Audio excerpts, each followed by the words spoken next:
Hello everyone and welcome back to Mossy Pine Ranch at Elmcreek.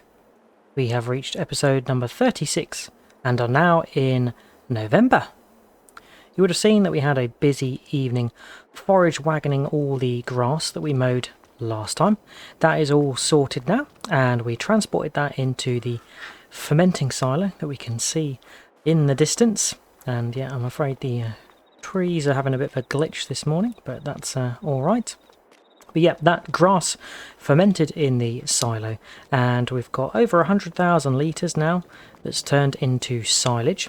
So the first job is taking the Mack truck with our trailer and getting that to the BGA, as the BGA has run out processing all the silage into biogas that it can. So yeah, the funds are looking really good. 757,000, I think that's the most that we've had in the ranch bank account so far. So we've got 174,000 litres of grass still to process and 114,000 litres of silage which we can take to the BGA. And as you can see, behind us our sunflowers are finally ready to harvest. So that's going to be the second job of the day. We'll be needing to take the harvester up to the dealership so we can get our hands on a corn header. And I've already picked one out that's going to be suitable for our case IH axial flow, and then yeah, we can get on to harvesting that sunflower to take it to the oil mill to make sunflower oil. That's full now, but yeah, first thing we need to get this silage to the BGA so we can start doing some more biogas production. And yeah, behind me you'll see 4, 5, 6 and 7 field, which we planted with barley last time.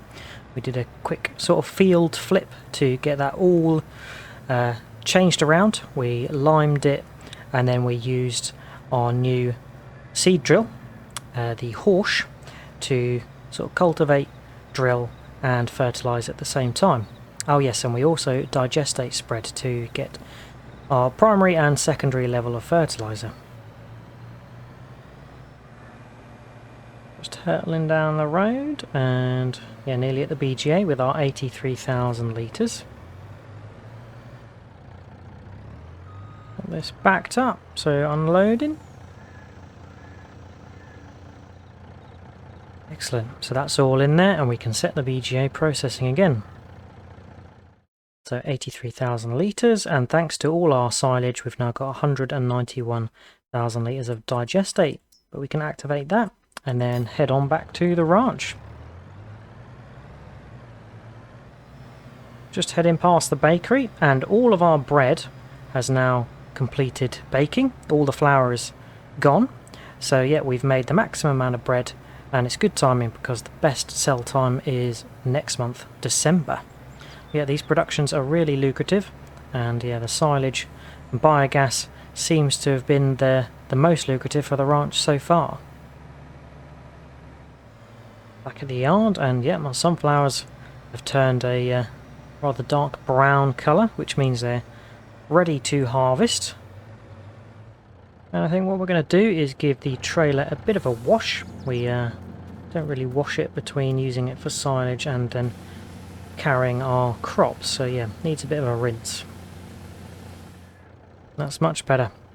Okay, we'll get this parked up somewhere where we're likely to unload, and yeah, I wonder if we'll make it a headland round.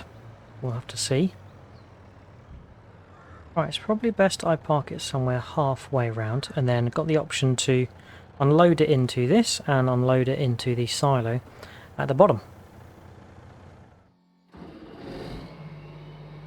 In the case, axial flow, and we can get set off towards the dealership so we can buy. I think we're actually going to rent a corn header because yeah, we don't really have too much use for a corn header. We might do some more crops like that, sunflowers or corn itself, but for now, yeah, I think we only need to rent a header to keep the cost outlay to a minimum. It seems at some angles the trees are okay and don't flicker, but yeah, if you change it to a different angle, they seem to start flickering away. I'm not sure if that's just me or it happens for anyone else. dealership, and we'll just pull up and see what they've got on offer. But I've already picked out what one is going to be most suitable. So core headers, we have a whole suite of base game, and I installed a few mods as well that looked potential. But yeah, the one I'm choosing is actually the base game Capello, and it's not the smallest, it's not the largest, but it is the medium one, as the case can't run the 12 meter long ones. I think these go up to 12 meters, and yeah, I think that's the longest you can buy. But yeah, we need to go for the more modest 9 meter Capello. Now, I think the case does safely run this 10 meter one, but one disadvantage is this can't fold, so you need to buy a trailer, which costs you more money, whereas this one does fold up, so yeah, we can transit that quite safely just on the front of our harvester. $95,000, but yeah, we are going to be leasing it, as we only really need it for our sunflowers, and questionable whether we'll need it again in the future. So we can lease it for $4,845. And there it is. Quite nicely, it is very similar colours to the case. It has more black through it, but yeah, it's got a nice red which matches the case colours. And there we go. So that seems to suit quite well, and we'll get it back to the ranch so we can get started. Doesn't obscure the view too much having it folded up like this. Back at the yard, and we can get the header unfolded, beacons off. We can also get the harvester unfolded as well. Yeah, this Capello header is nice and neatly unfolding. Bit jazzy how it does it. There we go, I think that's all sorted now, so should be able to fire up, and I'm going to just sort of dive into the field here. So let's switch on, and we are running our header. Fantastic. So yeah, not sure how quickly we are going to fill up. Can't quite remember how quickly or how much sunflower yields, but it is filling up nicely. And good thing is we've got the truck with the trailer at the top of the field to unload to, and then we've also got the farm yard silo at the bottom, and we can unload there if we need to as well. This is fantastic. Just done the first wee stretch, and we're going to head off up the long straight, and we'll get a couple of headlands done, and then we can move into some of the rows. Yeah, leave this sunflower harvest with me, and I'll see you when we're all finished.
that was a long old slog.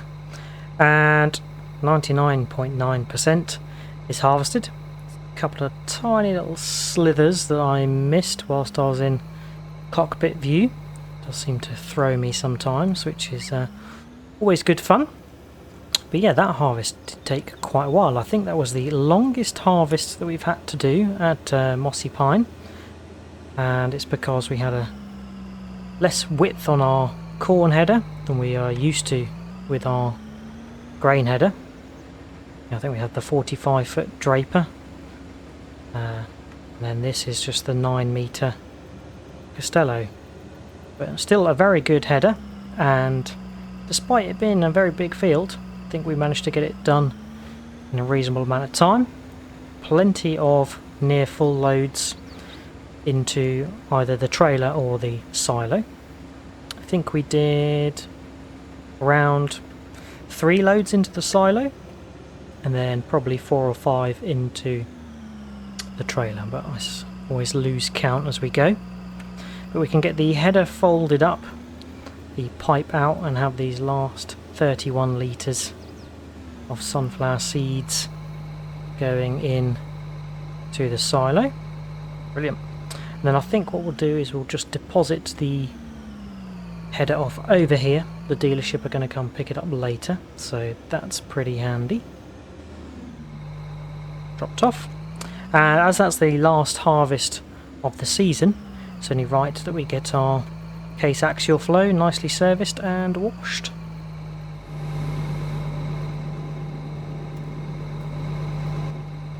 There we go, that is nicely washed, and this harvester is truly fantastic.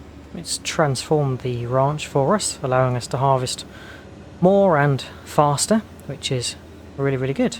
But we'll get it parked up and it can get mothballed over winter and really spring, to be honest, because we're not going to be harvesting till July, August time next year. So yeah, have a merry winter, Mr. Case. Okay, so let's go hop in the truck and see how much we got. 43,026 litres, so 51% full. That's pretty good.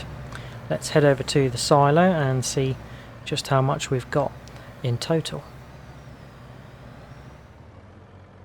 So let's fill it up with the remaining. Wowzers, 60,641 litres, so 73% full on this trailer. That's pretty good. Let's get the cover on so we can safely transit it to the oil mill, which is on the other side of the map near the BGA. So we'll just take a pause for a moment, because before we do the run to the oil mill, I need to set the worker on the next task, which is going to be mulching these sunflower stalks, so that can go towards the next year's crop yield. And yeah, the helper always needs a helping hand, so I'm going to do the headland first and then set him on his way, and whilst he's doing that we can get over to the oil mill.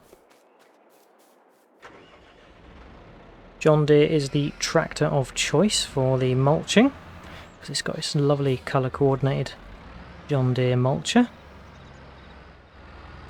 So our barley to the right has got to the first growth stage. It's got some weeds in, so we're going to have to see to those fairly soon before they grow any larger. Yeah, one thing with our sunflowers is we obviously let it mature fully and harvested it with the corn header. Another option that you can do is you can, at the last stage of growth, forage harvest it like you would corn to make chaff for turning into silage and animal feed. So yeah, that is another option with sunflower in FS22, which is really good. Yeah, we wanted the sunflower seeds from the matured plant, so we let it go to its golden brown. Here we are, mulching the sunflower seeds, if I can stay straight. And it's not sunflower seeds we're mulching, it is sunflower stalks. Let's lower back away and straighten up. Excellent. So yeah, we are sapping away those stalks, and that's all getting mulched up and contributing to the yield of the next crop, which is only a 1% bonus, but nonetheless 1% of a big field is a large amount, so makes sense we do it. But I'm going to do 1 or 2 headlands and then set the helper on his way, and then we can head over and get the sunflower seeds to the oil mill.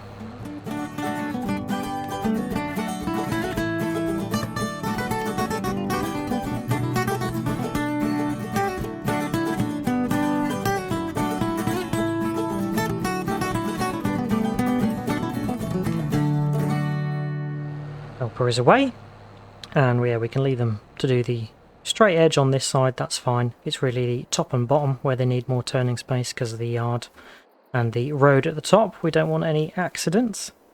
Yep, let's get back in the Mac and we can take our lovely sunflower seeds over to the oil mill where we can start the production of turning it into sunflower oil. And here we are at the oil mill, natural oils, and if you take a look we can see we've got some of our canola oil that was left over from processing our canola, so we'll have to sell that once our sunflower oil is ready as well. Yeah, if we just back up and take the cover off here, should be able to start depositing our lovely sunflowers into the natural oils.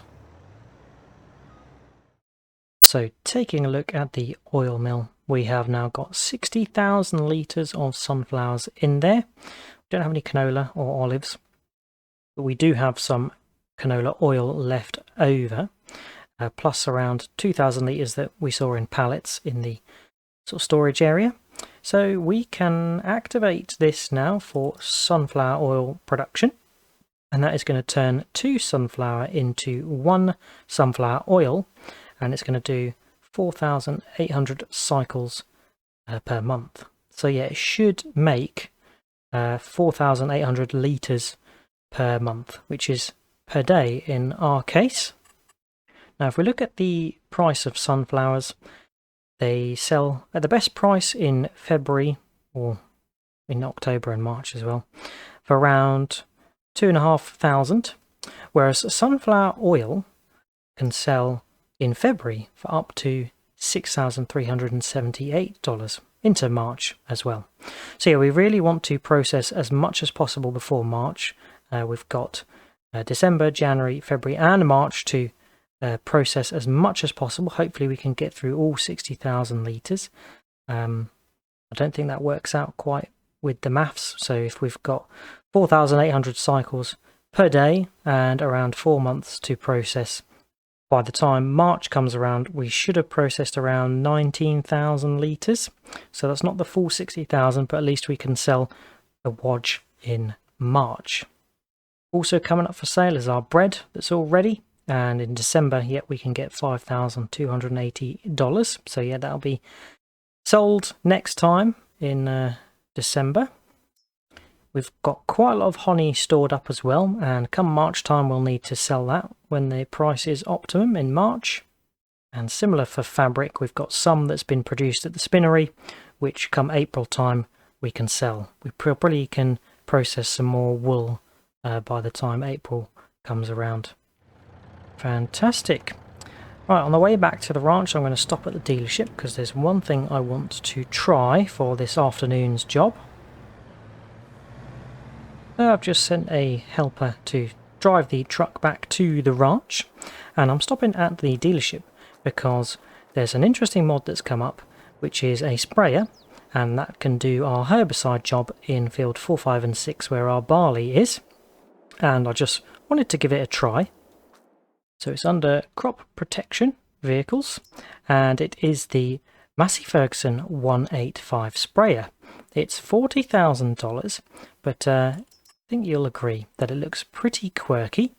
It's got this overhanging engine and a articulating pivot in the middle, how it steers, a nice big tank on the back with 4,000 litre capacity. But one disadvantage is it's only 20 meters width, whereas our other sprayer has 28 meters. So yeah, this is just something I wanted to give a go, as it looks pretty cool, and I feel like it would have been a really good fit in the ranch had we purchased it before our previous sprayers. But yeah, if I like it and you like it enough, then maybe we'll take a bit of a width downgrade just for having a self-propelled sprayer. You can get standard wheels, narrow tyres, or wheel weights. I think we'll go for the narrow tyres just so we're taking care of the crop, and we'll do the Michelin variety. So what that would be 42,000 to buy, but we're just going to lease it so we can give it a little bit of a demo. That's going to cost us 21,442. So here it is, a rather funny and cute looking thing.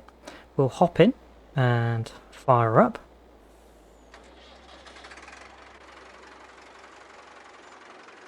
Oh yeah, it's got a nice tractor engine start and running sound, which is cool. And on the inside it's got a very old classic Massey Ferguson style to it. But let's get it going and head back to the ranch so we can start doing some spraying, some herbiciding. Not the fastest vehicle in the inventory, but I think you'll agree that it looks pretty quirky and interesting. Getting back to the farmyard, and we can see the mulcher busy working away. But yeah, we need to go and grab some herbicide. So let's head on in. Very interesting, this sprayer. And as far as self-propelled ones goes, I think this is pretty cost effective. A lot of them are very, very expensive. We're talking hundreds of thousands of dollars. So it's nice to find more of a older vintage style one. So yeah, let's grab some herbicide first of all. I think yeah, herbicide is this tank here with the red on it. And we'll top it up to 100% for good measure. Just wanted to test the horn. That sounds pretty standard. Yeah, away we go. We want to be over on field 4, 5, 6 and 7, which has got our barley in. And yet we've got some light weeds, so we want to be spraying that away so we can keep the yields nice and high. So let's unfold, and yeah, if we take a little look here, we can see that we've got weeds at medium. You could remove them with a hoe, but yeah, we'll use sprayer for more efficiency. But there we go, the boom is out, and it's a fair width, 20 meters, but yeah, not as big as our Kverland sprayer, I think it is. So let's head on in, and we can turn on. There we go. We are spraying. And I think it's fair to say that this spray goes a bit faster than our Kverland one. Seems to go slower. Maybe it differs on herbicide versus fertilizer. Can't quite remember. It's doing a fair old job. Like that. And I think, yeah, we can raise and lower the boom as we need to. Brilliant. That's the first row done. Let's just reverse and pivot around. And very easy steering this. And what's nice is we can clearly see where we've gone and where we haven't, which has been a bit more difficult on other crops that we've previously done. But yeah, I'm going to get this all sprayed up, and I'll see you when we're finished.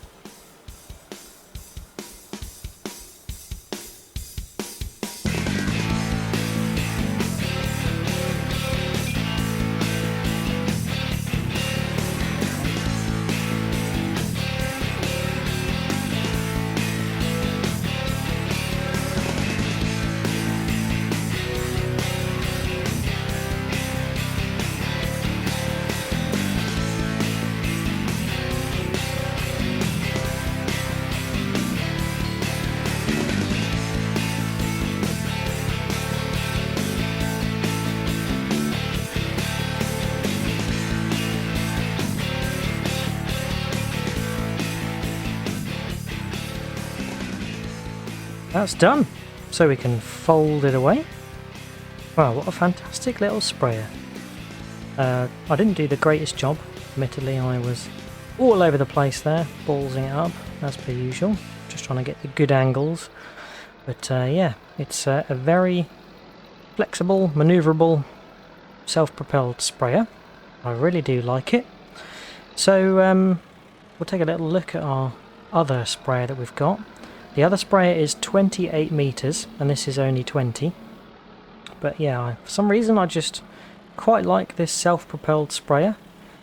So we'll have a little think about it. See if we could do a little swap. Let me know what you think. Whether you want us to swap to the self-propelled Massey or keep our tractor-mounted Kverland sprayer and tank. Leave that up to you. So we'll just leave that there for now. If we take a little look, we can see our worker is busy finishing up just the last quarter of field number 10 to get that mulched. But field 4, 5, 6 and 7 have now got their weeds all destroyed. Now field number 10 doesn't look like it needs liming, so that's one benefit to next year's field prep for the next season's crops. And yeah, none of them have needed ploughing yet, but I do have a bit of a plan for when they do need ploughing. We can get a nice big plough with our IMT 500 horsepower tractor. And I don't think we're going to do it this time, but we now have the funds to purchase areas 8, 9 and this section here.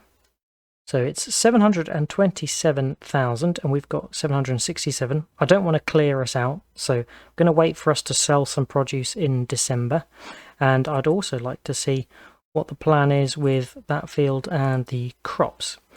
So yeah, it'll be good to see what he maybe puts in field number 8, because that's just ploughed at the moment. So yeah, it'd be nice to purchase it with some crops already in, and we can sort of come along and help the yield by fertilizing and so forth.